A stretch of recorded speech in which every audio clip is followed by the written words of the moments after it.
I'm super excited to come today to share on a subject that is near and really dear to me because it's really talking about our beliefs and the fact that our secret thoughts create real experiences. I want to repeat that. Our secret thoughts create real experiences because our thoughts actually drive our actions.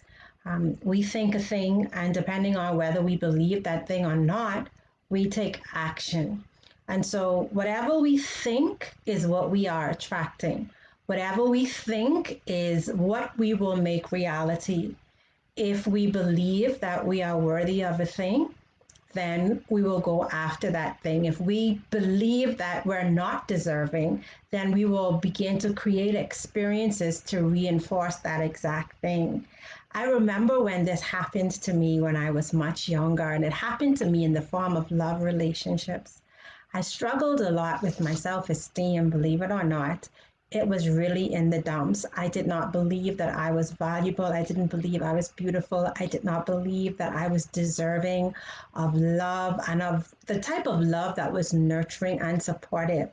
And because that was my own internal belief system telling me over and over and over again that I was unworthy, I chose partners and I chose relationships, men who would provide me with experiences to reaffirm the belief that I was not worthy. And these were my own secret thoughts.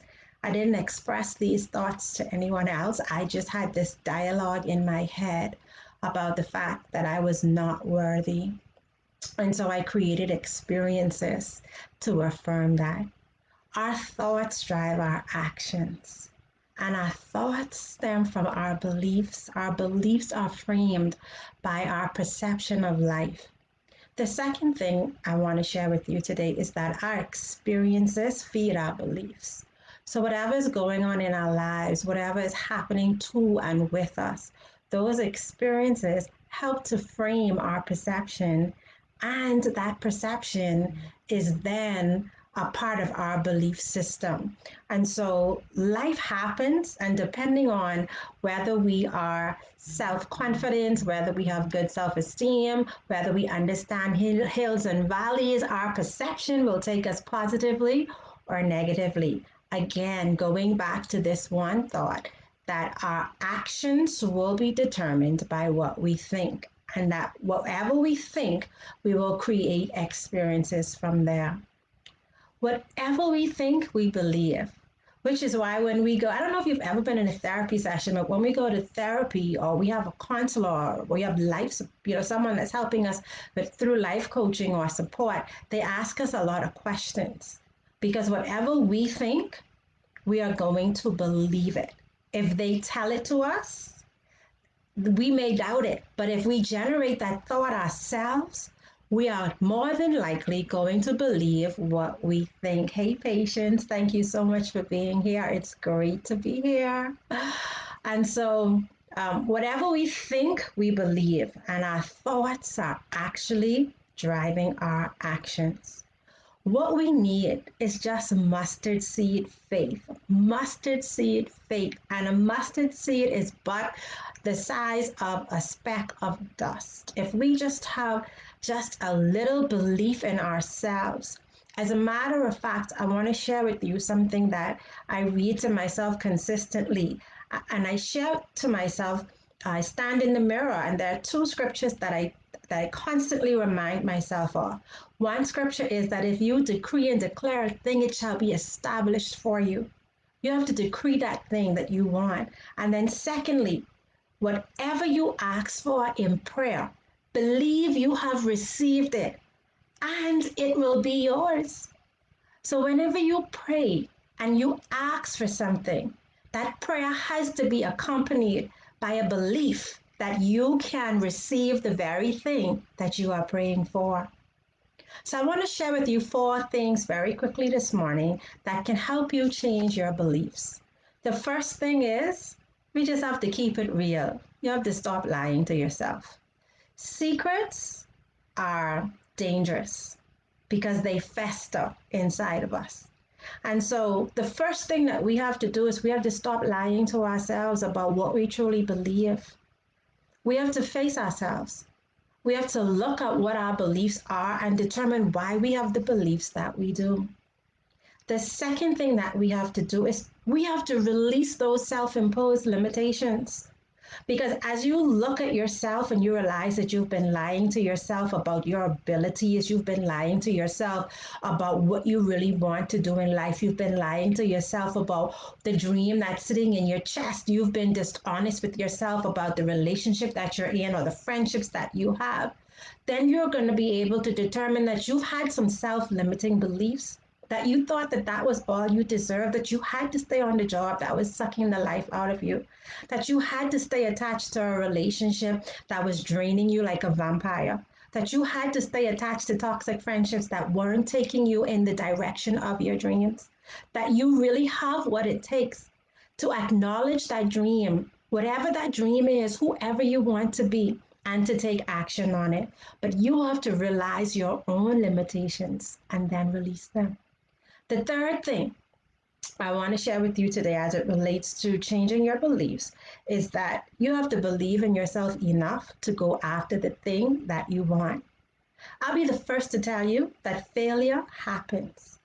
Yes, I'm an entrepreneur. I've been on this journey for 4 years, and there are hills and valleys. There are weeks when I am on a mountaintop and I'm happy, and there are times when I'm sitting in a valley trying to figure out how I'm going to pay my mortgage. But it is a calculated risk that I've taken on myself and in my dreams. So you have to be willing to believe in yourself enough to understand that failure isn't final and that you could try to do something and fail, but that doesn't mean that you stop. It means that that's one way it didn't work. There are other avenues that can be explored to make that dream a reality.